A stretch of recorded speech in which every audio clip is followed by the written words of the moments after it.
ever sit around a campfire, sipping burnt coffee, swatting mosquitoes? Sit back, relax, grab yourself a cup of coffee. Because, let's be honest, who decided camping was fun? Is this fun for you?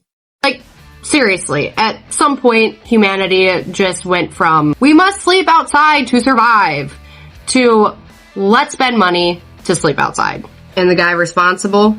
A businessman. Who knew? But first, humans didn't invent camping. Of course, camping didn't start as a hobby. Early humans weren't camping, they were just homeless with extra steps. Back then, no houses, no heat, no snacks. It wasn't a getaway, it was just survival for them. The guy who made camping a thing. Meet the man who basically turned sleeping outside into a hobby. Thomas Hiram Holding. Thomas Holding was born in England in 1844, and unlike most people who camp today, this dude did not grow up with YouTube tutorials, REIs, memberships, or top 10 camping hacks. Nope. As a kid, he traveled across American prairies with his parents in a covered wagon. Before he was even old enough to shave, he already knew how brutal outside could be. How neat is that? That's pretty neat. And somehow, he enjoyed it. Years later, Holding became a tailor and a businessman in Britain. But deep down, the outdoors still had this weird hold on him. Then, in the late 1800s, he went on a boating trip through Ireland and Europe. And instead of staying in inns like any normal human being, he decided, I'm just gonna sleep outside. And apparently the man had a great time. I'm having a good time. So much that in 1908, he wrote The Camper's Handbook, which became one of the first major camping guidebooks ever written. The book explained what gear to bring, how to pack efficiently, how to cook outdoors, and how to camp comfortably. Basically, original YouTube channel, but without cameras. Holding even founded one of the first camping clubs, the Association Cycle Campers, which then later became Camping Caravanning Club. Meaning this man didn't just enjoy camping, he helped it turn into an actual movement. And honestly, that's kind of impressive for a guy whose biggest competition was tuberculosis and bad weather. The men who made the outdoors cool. Now, camping might have stayed a weird, rich person hobby if it wasn't for these two absolute legends. John Muir and Theodore Roosevelt. First stop, John Muir. This guy was born in Scotland, 1838, before moving to Wisconsin as a kid. And growing up, his father was extremely strict. Like, work constantly on the farm strict. I'm tired of this, Grandpa! That's too damn bad!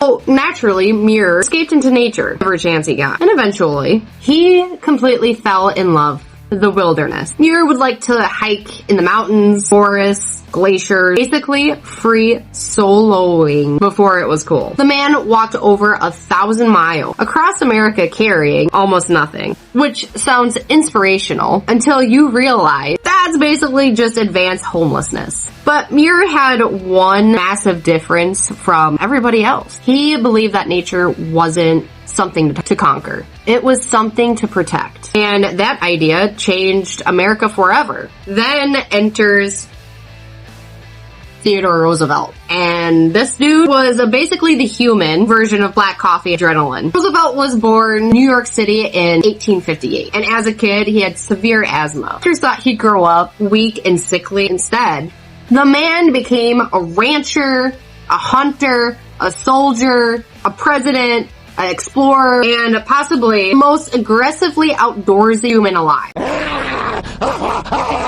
So when Roosevelt and Muir met Yosemite in 1903, the two men camped in the wilderness for days. And that trip completely changed Roosevelt's perspective. Afterward, Roosevelt massively expanded America's protected lands. We're talking national parks, national forests, wildlife refuges, millions of acres preserved. Because two dudes sat around a campfire and realized, yeah, maybe we shouldn't destroy all of this. And thanks to that, millions of people today can go camping without needing to invade somebody's farmland. Hey there, so if you're new, hey, thanks for stopping in, watching this video. Don't forget to subscribe and like this video and share it to maybe all your other nature freak loving people.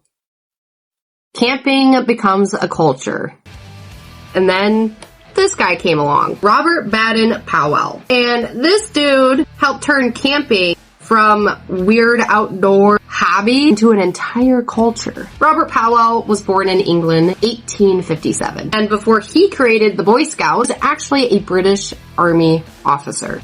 Meaning this man's resume included military scouting, wilderness survival, tracking people through forests, and somehow convincing children that sleeping in wet socks builds character. We're bonding. We're becoming a team. While serving in the military, Powell realized something important. Outdoor skills made people tougher, smarter, and more confident. So in 1907, he organized an experimental camping trip on Brownsea Island in England. And this trip basically changed camping forever. He took a group of boys from different backgrounds and taught them camping, survival skills, teamwork, navigation, fire building, and also first aid. And the kids absolutely loved it. Which is honestly shocking considering none of them had phones. And then a year later, he released Scouting for Boys. And boom, Boy Scout movement exploded across the world. Suddenly, camping wasn't just for some explorers or rich outdoorsmen did anymore. Now regular kids were sleeping in tents, hiking trails, cooking over fire, and learning wilderness survival. And for generations, scouting became a massive reason why families started camping together. Camping became a life skill, a weekend activity, a childhood memory, and eventually an excuse to buy way too much expensive gear. By the mid-1900s, camping became part of modern culture. Families loaded up station wagons. National parks filled up, campgrounds popped up everywhere, and companies realized something incredible. People would pay money to voluntarily live uncomfortable for fun. And from there, outdoor industry exploded. Modern camping. Today, camping, basically whatever you want it to be. Sleeping in a tiny tent during a thunderstorm? Camping. Driving $1 million RV? Wi-Fi, air conditioning, and a microwave, also camping. And then there's glamping, where people sleep in luxury safari tents with chandeliers, heated blankets, full beds, and espresso machines. At that point, you're not camping anymore. Or just temporarily rich outdoors. But honestly, that's what makes it so interesting now. There isn't one right way to do it. Some people, they want hardcore survival, mountain climbing, backpacking for weeks, and other people, they just want coffee by the fire, quiet mornings, an excuse to disconnect from normal life for a while. And weirdly enough, that's the same thing Thomas Hiram Holding discovered over 100 years ago. Camping gives people something modern life usually doesn't. Silence, adventure, and just enough discomfort to make you appreciate home. So, next time you're outside, coffee tastes like dirt, your back hurts, your tent stakes disappear, just remember, Thomas Holding helped make this entire experience possible. Looked at nature and somehow convinced the world. Yeah, seems relaxing. And honestly, despite the bugs, the smoke, you're probably gonna do it again next weekend. Have a good day.